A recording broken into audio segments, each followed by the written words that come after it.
नाम लेकर के इन शूद्रों के लिए, दरिद्रों के लिए, या फिर हिंदू शास्त्रों के अनुसार कहूं इन शूद्रों के लिए एक संजीवनी बूटी का काम किया है, इनको उभारने का काम किया है। ऐसे प्रत्येक महापुरुषों की क्रांति का स्मरण करता हूं। साथियों मैं नमन करता हूं इस भारत की धरती पर जन्म लेकर के महिलाओं के अधिकार को सुरक्षित रखने वाले, एक बहुत गरीब परिवार में जन्म लेकर के आगे की ओर चलने वाले, या मैं ये कहूं एक अछूत जाति के व्यक्ति जो आज देश की महानता बस्ती में गिने जाते हैं, ऐसे महापुरुषों को नमन करता हूं जिनका नाम डॉक्टर बाबा साहब अम्बेडकर, जिन्होंने संविधान की रचना की, जिन्होंने मुझे ये कहा चल बढ़ जा आगे की ओर, जा इस देश पर राज कर, जिन्होंने कहा जाओ अपने अधिकारों के लिए लड़ो, जिन्होंने ये कहा कि भारत की महिलाओं को भी अपने अधिकारों के लिए खड़े हो जाना चाहिए, जिन्होंने इस देश में समता समानता की बात की, जिन्होंने इस देश के छूटों को, महिलाओं को, प्रत्येक वर्ग के व्यक्ति को उभारने का काम किया, ऐसे महापुरुषों को क्रांति कर।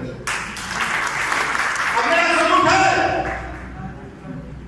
उस महान पुरुष को जिसने मुझे राजनीतिक पहचान दी,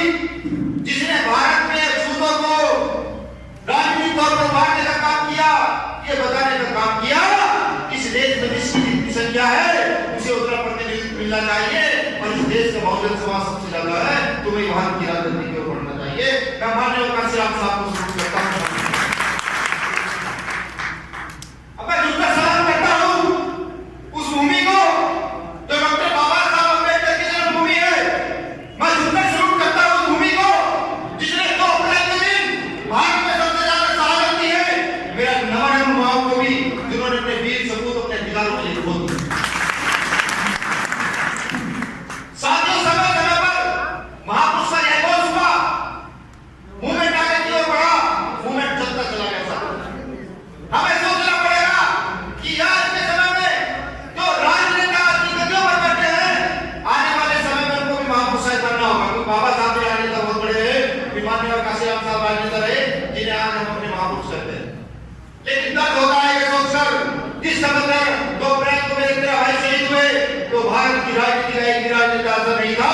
जिसकी प्रॉपर्टी अगर देख ली जाए किसी 5,000 करोड़ है, किसी की 10,000 करोड़ है, ऐसी राजनेता सब नहीं मिला जो कम से कम उन गरीबों के घर में रोटी खिलाने का काम करता। आज की राजनीति सरमती अपने राजनेताओं पर जो सिर्फ बाबा साहब का झंडा उठाकर चलते हैं, मैं उनके कान खोलकर सुन ले कि ये भीम आर्मी आई है, भीम आर्मी आई है, रोशनी आई है, ये भीम आर्मी का दौर है। 15 को छोड़ेंगे, 85 को छोड़ेंगे, और तुम जहां से आए हो तुमको वहीं ले जाकर छोड़ेंगे। समझ साथियों, जान लो, सोच लो, समझ लो, जो तुम्हारे बुरे समय पर काम आएगा वो तुम्हारा, जो तुम्हारे बुरे समय पर काम नहीं आएगा वो तुम्हारा हकीक होगा। इस देश में लड़ने के लिए अपने ही लोग नहीं है। भारत के अंदर लड़ने के लिए मनु की औलादें बहुत सारी हैं, जो मनु व्यवस्थित तरीके से इस देश को चलाना चाहती हैं, जो शास्त्रों के वेदों के अनुसार हमें बताना चाहती है कि तुम्हारी विशुद्ध हो, दरिद्र हो, वो बताना चाहती है कि इस देश के अधिकार तुम्हारे पास नहीं है। वो तो बाबा साहब का भला हो, उन्होंने भारतीय संविधान देने का काम किया, इस किताब को देने का काम किया, जिसमें तुम्हारे अधिकार शेष है। इसके वजह से तुम मुझे सुन पा रहे हो, मैं बोल पा रही हूं, सब लोग बैठ पा रहे हैं, तेरी बहनें भी बोलकर बैठी हुई हैं, वो इस वक्त इस किताब की। साथियों, इस जीवन से उभरने का रास्ता तो खोलना होगा। जिस गुलामी को हमें तोड़ने में 5,000 साल लगे, अब देखिए हम कितने महान लोग हैं देश के अंदर। जिस गुलामी को तोड़ने में 5,000 साल लगे, जिस मनुस्मृति नाम की गंदी किताब को बाबा